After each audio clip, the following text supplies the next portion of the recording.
Muchísimas gracias a Delia, Juan Daniel y a Fernando.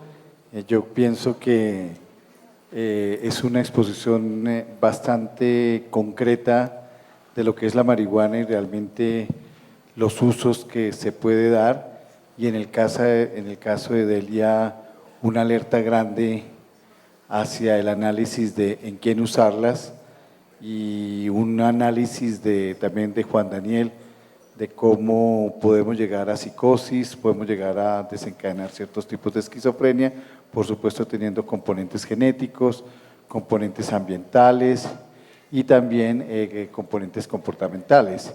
Yo pienso que en el caso de Fernando, claro que hay una parte en el cáncer que tiene que ver con todo lo que es los efectos secundarios, donde aquí tenemos pacientes también en que el vómito, el dolor, la misma depresión, una cantidad de situaciones realmente se está utilizando informalmente por algunos de nuestros Expo Cannabis y otros que protestaron y no vinieron, se está utilizando y se ha tenido un efecto positivo. Ya entrar realmente a lo del señor del YouTube y todo, y como nos ha pasado históricamente que cada año hay una planta que cura todo, incluso el amor o cosas así, no vamos a llegar a eso, y yo pienso que la seriedad de este foro es que seamos concretos, claros, transparentes y digamos la verdad. Entonces, la desventaja de un moderador como yo es que se puede quedar hablando media hora y sería todo un caos, pero yo pienso que hay alguien aquí que quiero que se den un aplauso grandote, y es ustedes los que hasta ahora están aquí. Gracias por acompañarnos. Tuvimos 1.550 inscritos, ayer casi que se registraron cerca de 600 personas, se han movido casi 1.000 personas entrando y saliendo, la Feria Expo Canábica ha estado muy bien, las ponencias han estado muy bien. Esta mañana acompañé en la 53/21 todo lo que tiene que ver con la política y la construcción de la política, donde hubo 104 personas de los territorios de Bogotá participando con un nivel extremadamente alto. Hemos tenido un taller aquí con los grandes internacionales que tienen que ver con el tema de cannabis, bazuco y todo este tipo de propuestas que estamos haciendo en la ciudad, y hemos tenido resultados, hemos avanzado, hemos aprendido, e incluso con la grandísima Raquel nos escapamos ayer a acompañar al alcalde en un acto que para nosotros es complementario de es un poco también el por qué nos hemos concentrado en estos temas, y en nuestra apertura de Bacatá, lo cual ha sido grande. Pero lo mío no es echar discursos, bueno, lo último es invitarlos. El alcalde me confirma que mañana nos promete estar a las 9:30 aquí, que sepamos que podría ser las 10, pero que viene, y que él está comprometidísimo. Mañana es el Día Mundial de la Descriminalización de las Drogas, el apoye no castigue, y prácticamente que esa es nuestra hoja de ruta aquí en Bogotá, prácticamente esa ha sido nuestra tendencia. Pero lo mío es preguntar, y bueno, desafortunadamente entenderán la polarización, pero hay varias preguntas, y dice todos, o sea, para todos, y dicen, oiga, ¿y la marihuana sí sirve para curar a los que consumen bazuco? Entonces, como es una que nos interesa tanto, yo me permito polarizarme y hacérselas. Expertos, ¿qué piensan ustedes? ¿Sí servirá la marihuana en estos pacientes crónicos de más de 10 años de consumos bastante peligrosos, para disminuir el daño con esta utilización de cannabis? Entonces, Delia, por favor. Bueno, mire, estoy pensando, por ejemplo, que los usuarios que estamos manejando, en ese momento estamos trabajando con un grupo de usuarios que son consumidores de heroína. en una condición muy alta de vulnerabilidad, pero también son consumidores de cannabis y también son consumidores de bazuco. Entonces estamos en un tratamiento que se llama de bajo umbral, en el que se hace sustitución con metadona de la heroína y en la que obviamente no se pretende la abstinencia total de las demás sustancias, ¿cierto? Sino de la heroína inicialmente y de los opiáceos.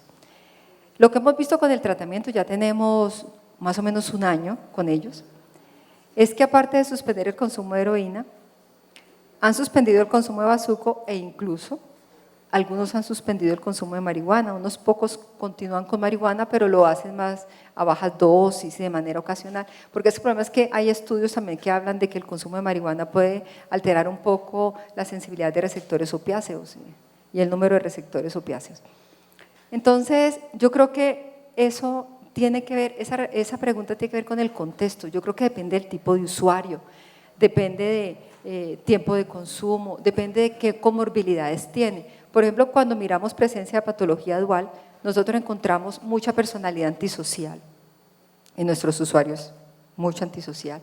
Encontramos trastorno bipolar, encontramos trastornos psicóticos, menos trastornos de ansiedad. Entonces, depende de la comorbilidad. Si tenemos un paciente que ha tenido cuadros psicóticos, muy probablemente la marihuana le dispare psicosis. Eso es una alta posibilidad, ¿sí? Pero en cambio, si no tiene de pronto vulnerabilidades genéticas o riesgos para psicosis, y en cambio es muy compulsivo con el bazuco, tanto que esa compulsividad le impide tener una vida normal y de pronto la marihuana podría disminuir esa compulsividad y podría facilitar su vida. Entonces creo que son muchos los elementos que hay que tener en cuenta. No se puede decir si ayuda o no ayuda, porque tenemos que tener en cuenta el contexto del sujeto general y biológico. Gracias, Delia. Fernando. Yo creo que cuantas más opciones de tratamiento haya disponibles, mejor para los pacientes. No existen las panaceas. Yo creo que también se dijo ayer, no hay tratamientos eficaces para el bazuco y desde luego yo no creo que el cannabis vaya a ser lo que cure a todos. Sí que habrá un perfil de pacientes, como comentaba Adri, para quien sea bueno, como otras alternativas terapéuticas. El tema es que no se queden pacientes sin tratar por motivos de tipo moral. Si hay estudios como los hay que sugieren que los cannabinoides pueden tener alguna eficacia, investíguese en ese sentido y ofrézcase a los pacientes que en quienes pueda ser adecuados, que no van a ser todos, desde luego. Pero yo creo que cuantas más opciones de tratamiento haya disponibles, mejor para los pacientes. Bueno, lo primero es que pues a mí me parece que depende, también es muy importante como desde qué perspectiva epistemológica se enuncia uno. Si nos enunciamos desde una perspectiva pues estructural, funcionalista, clásica, pues hablamos de pacientes. Desde una perspectiva como más postestructuralista, el solo hecho de decir que los habitantes de la calle son pacientes, etcétera, y que nosotros estamos haciendo una acción de salud pública, lo primero es que estamos, desde una perspectiva crítica, estamos amortiguando la negligencia del Estado para suplir las necesidades fundamentales de estos pacientes al tratar de ayudarles. Cuando yo trabajaba en Holanda con mujeres prostituidas, consumidores de drogas, yo empecé a ayudarles a leer los avisos en los supermercados, les enseñamos a hacer compras, etcétera, etcétera, y de alguna manera me convertí en un sujeto, en un chulo académico, ¿no? Entonces, a veces nosotros de pronto pues nos volvemos dealers académicos y empezamos, yo pienso que el solo considerar a estos conciudadanos como enfermos, ya de entrada nos ubica en una posición. Eso quería decir al principio. En segundo lugar, pienso que lo primero que se puede lograr con la marihuana es reducir los indicadores de alto impacto social. Una persona que se fume un cannabis de 12% de potencia, que era una propuesta que teníamos en el taller del día lunes, pues va a dormir un poco más, va a tener un poco va a servirle de ansiolítico, etcétera, de manera que si nosotros reducimos en los 10.000 habitantes de calle en 3 horas su actividad en la calle, el rebusque, las riñas, actos delincuenciales, robos, pues ya está siendo una ventaja para él y para la sociedad. Yo creería que ese sería como el primer impacto en realidad. En segundo lugar, habría que mirar, como decía la doctora, a qué paciente le vamos a dar, a qué paciente o a qué persona le vamos a dar la marihuana, el tiempo de consumo, bueno, una cantidad de cosas. Segundo, si se lo vamos a dar como atenuador de síntomas de abstinencia o para una persona que haya dejado como anti-craving después de determinado tiempo, o como terapia sustitutiva o como terapia de mantenimiento, que son cosas completamente diferentes, ¿no? Yo en lo personal opino que pues obviamente es mucho más efectiva la hoja de coca, por ejemplo, para atenuar síntomas de abstinencia como terapia anti-craving y como terapia sustitutiva y de mantenimiento, porque actúa sobre los mismos receptores sobre los que actúa el clorhidrato de cocaína, ¿no? De manera que podría ser, esa fue pues mi disertación doctoral en la Universidad de Múnich, fue sobre eso. Yo definí las dosis estándar, y ni siquiera de mambe ni de hoja de coca, sino de hojas en infusión, es decir, es relativamente fácil y es sumamente útil, no dentro de un contexto ritual ni trayendo los contextos rituales, sino de una manera absolutamente occidental de consumir la sustancia. Obviamente la marihuana puede servirle y le ha servido a muchos consumidores de bazuco para todos estos fines. Incluso algunas personas han dejado de consumir ayudándose con marihuana. Pero no se trata de una acción, por eso no estamos hablando en este caso de cannabis medicinal, porque cuando hablamos de cannabis medicinal estamos hablando de un agonista que tiene una efectividad para tratar lo que se está tratando, una seguridad y una especificidad en términos farmacológicos. Por eso un estudio clínico controlado a este respecto pues va a tener muy poco éxito en realidad. Lo que sí se sabe es que eso va a ayudar a embellecer la cotidianidad del consumidor, va a tener un lugar seguro, va a ayudarle en una gran cantidad de cosas relacionadas con la calidad de vida. Es lo mismo que un paciente terminal o un paciente con un glioblastoma multiforme que se va a morir dentro de 6, máximo 12 meses. Así no le sirviera para reducir el tamaño del glioblastoma, que es el cáncer cerebral más peligroso, pues a mí me parece un acto de compasión que una persona pueda estar tranquila, pueda dormir tranquila, que le dé apetito. Me parece maravilloso, como cuando me dicen un anciano toma diazepam, ¿qué hago con mi abuelito que está adicto al diazepam? Dele harto mía y dele todo el que necesite, a necesidad, porque es que es un acto de compasión, me parece, y si él está bien ahí, yo no veo cuál sea el problema de que lo tenga, sobre todo cuando hay un control pues, médico adecuado y se sabe qué se está haciendo, ¿no? Claro, eso tiene una cantidad de riesgos. Okay. La siguiente pregunta para Fernando tiene que ver con cuáles serían los efectos y si hay efectos teratogénicos en la madre embarazada que fuma marihuana. Y seguido preguntan también en cuál tipo de cáncer realmente hay alguna evidencia de que hay disminución. Con respecto a la primera pregunta, si por teratogénico entendemos malformaciones, el cannabis no tiene un efecto teratogénico demostrado.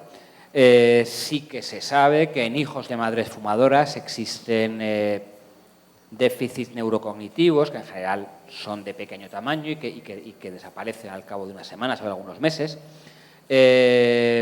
Yo creo que la idea fundamental en cualquier caso debe de ser, yo estaba hablando antes de que defiendo el uso terapéutico y el uso recreativo de las sustancias, siempre que no afecten a otros, o que no puedan afectar aunque sea potencialmente a otros. Yo creo que esa idea es importante.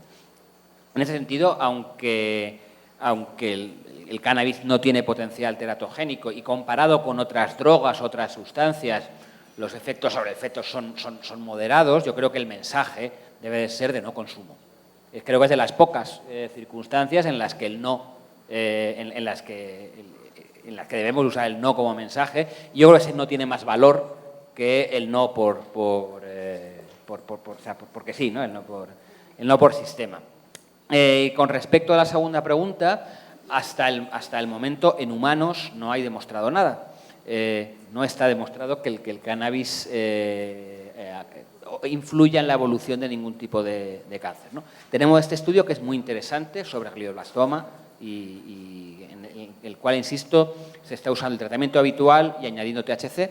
Y bueno, y estamos esperando los resultados porque a lo mejor dentro de unos meses hay que decir que el glioblastoma es el primer tipo de tumor en el cual el THC tiene efectos demostrados, y lo diremos encantados y muy contentos, y podremos recomendar a partir de ese momento a los pacientes con glioblastoma multiforme que añadan THC a su tratamiento para mejorar el pronóstico, ¿no? Cáncer de próstata también hay algunos ensayos, algunos estudios interesantes, pero también están en evolución. Nos advierten, y me parece sano, que en 10 minutos o menos, hace 3 me lo advirtieron y eran 10, o sea, nos quedan 7 minutos. Hay una pregunta que se la hago de ella y la hacen el público, pero yo también con mi moral católica, que soy ateo, pero fui criado en el colegio de curas, me preocupa, y es que nos digas qué es ser un consumidor fuerte, un consumidor moderado y un consumidor ligero. ¿Dónde están los parámetros para eso? Bueno, sí, eso es complicado además porque hay varias posturas con respecto a lo que es un consumo fuerte o un consumo no fuerte. Se plantea que el consumo fuerte es el consumo que implica en algunos estudios más de, no recuerdo la concentración en miligramos, pero más de 5 baretos por un día, por ejemplo, pero también se considera consumo fuerte las preparaciones que tienen concentraciones de cannabis por encima del 3%, y lo que más hemos visto en Cali es del 8%, pero como les decía, hay estudios en Colombia ya del 12%. Entonces, aumento en las concentraciones de cannabis de la planta por encima del 3%, que era al que estábamos habituados hace más o menos unos 15, 20 años, o por encima de 5 baretos al día, pues lo que equivaldría a eso en miligramos, un consumo diario de esas cantidades. Ahora, el consumo fuerte tiene un impacto mayor, insisto, si se trata de menores de edad, por inmadurez neurológica. Ok. Eso, una acotación Sigue, al respecto. Juan. Eso es una medida, a mi juicio, relativa. Es decir, fuerte para mí es un plon. Yo me doy un toquecito y quedo completamente turuleto. Hay otro que se mete 10 baretos y no le pasa nada. Hay gente más cabezadura que otra. Entonces es una medida muy relativa, pero evidentemente en estudios sobre tejidos la medida sí puede ser muy precisa, ¿no? O cuando se administra el Sativex o estas sustancias ya patentadas, pues se pueden hacer curvas dosis-respuesta con una cierta precisión, pero porque tiene solamente ciertos fitocannabinoides o cannabinoides sintéticos, o se conoce exactamente la concentración de la molécula y qué efectos biológicos y comportamentales se van a medir, ¿no? Pero cuando se habla de fumar marihuana, en realidad, ¿cuál podría ser un consumidor fuerte? Pues depende, yo lo definiría más como, o preferiría definirlo, ambas formas son obviamente necesarias, pero pues un poco como dependiendo de si el consumo se convierte en un consumo problemático. Yo conozco dependientes funcionales que son consumidores fuertes en el sentido de la cantidad, la frecuencia, la intensidad, etcétera, el tipo de droga, pero que funcionan perfectamente y que son personas incluso mejores que muchos que le sacan la lengua al cura todos los días. Usted que hablaba de los curas, ¿cierto? ¿Sí? Bueno, listo. Con el riesgo de quedarnos hasta las 9 de la noche, voy a hacer estas preguntas dirigidas específicamente hacia mi amigo Juan Daniel. Entonces, las 3, porque están importantes, con el riesgo de que nos vamos a quedar aquí hasta las 9 de la noche. Una, como tú hablas del efecto cancerígeno, entonces, en ese caso, es que aconsejaría a los vaporizadores, primera. Segundo, en una trabita que yo me pego un viernes por la noche y ya no me meto 4 plones, sino me meto 5 para quedar mejorcito, ¿cuántas neuronas me tiro y qué más me tiro de mi sistema nervioso? Esa es la segunda. Y la tercera que hacen, esa repetitiva de varias personas, ¿sería posible que separemos, y de repente también para que nos apoye Delia, sería posible separar todos los efectos del tetrahidrocannabinol y solamente quedarnos con los de los cannabinoides para que nos curemos y no nos trabemos? En la primera pregunta sí, los vaporizadores son ideales y todo lo que impida que suba humo muy caliente, que entren alquitranes, monóxido, etcétera, etcétera, pues bienvenido sea, porque es reducción de daños inmediatamente, ¿no? De manera que cualquier mecanismo, es decir, el cáncer, ya lo había dicho el doctor Caudevila, no hay ninguna evidencia de que la marihuana produzca cáncer. Lo que produce el cáncer son el TAR, lo llaman, no sé, todas las sustancias alquitranes y sustancias tóxicas, que son centenares, azufre, una cantidad de cosas, las que resultan. Bueno, listo, sí, perfecto. En segundo lugar, la segunda pregunta era ¿cuántas neuronas le mata? Ninguna. Ninguna. Mire, lo que ocurre en realidad, por ejemplo, en la memoria, es que tenemos una gran cantidad de receptores en el hipocampo, ¿no? Cuando llega la molécula, qué sé yo, cuando Freud hablaba de la represión, o cuando usted se fuma un bareto y se le olvida lo que está diciendo, lo que está ocurriendo es que en la amígdala, nos hablaba la doctora de la amígdala y nos hablaba del hipocampo, no hay nada en la memoria que no haya pasado primero por las emociones. Yo veo una mujer bonita como la doctora aquí al frente y yo me acuerdo de ella. Yo veo una mujer fea como mi suegra, no, mentiras, y me acuerdo de ella. Pero si usted ve un tipo neutro como yo, feo, no, neutro, digamos, no tan feo, ni tan bonito, usted ni se acuerda de uno, ¿no? Todo pasa primero por las emociones. Segundo, cuando hay un evento, y esa es una función, por eso en el estrés postraumático es tan importante, un evento traumático muy fuerte, Freud decía, uno reprime eso, ¿sí? Y ese efecto en realidad es simplemente una poda del árbol dendrítico, de unos pelitos con los que se comunica una neurona con la otra, y esa poda implica que usted olvida ese evento, pero eso puede recuperarse. De hecho, solamente las neuronas del bulbo olfatorio y las del hipocampo hasta el momento, y no la neurona del cuerpo celular, ni siquiera el axón, sino solamente los pelitos, las dendritas, son los que se pueden regenerar hasta el momento en el sistema nervioso. Nada que ninguna se le muere. El punto, en realidad, es que obviamente, si usted consume crónicamente, la cantidad de porquerías que tienen que entrar ahí pueden producir algún daño neuronal, pero que haya una demostración de que se le murió a usted una neurona cuando fuma marihuana, no la conozco. De hecho, no se conoce la dosis letal de marihuana.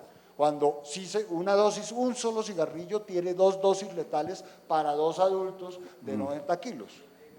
Te olvidaste o de pronto me distraje leyendo de la de separar los efectos del tetrahidro y los cannabinoides, si ya hay algo en este sentido.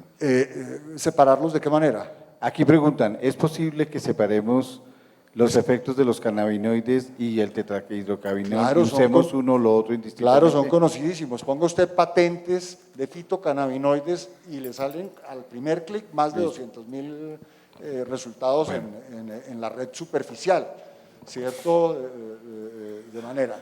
Y aún en la red superficial usted escribe a los investigadores y ellos, a mí el doctor Mechulán me suple de cannabidiol para mis estudios aquí en Colombia, ¿no? Y esa es la red superficial, listo. No tengo que llamar a nada. Se pueden conseguir…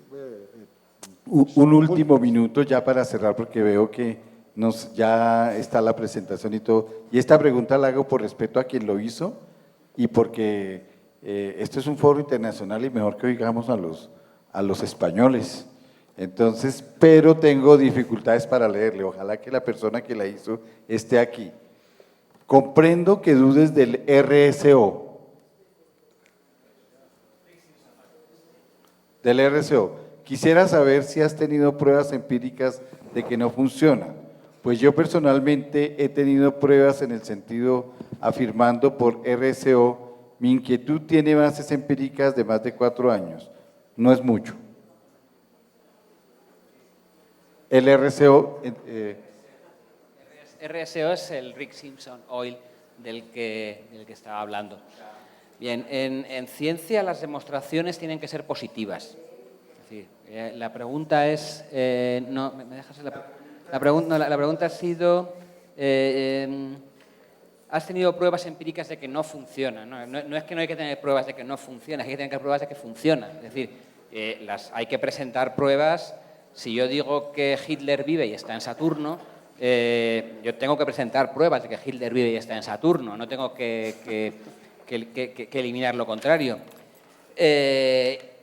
Y las cuestiones en ciencias se demuestran en publicaciones, se demuestran en estudios, en ensayos clínicos.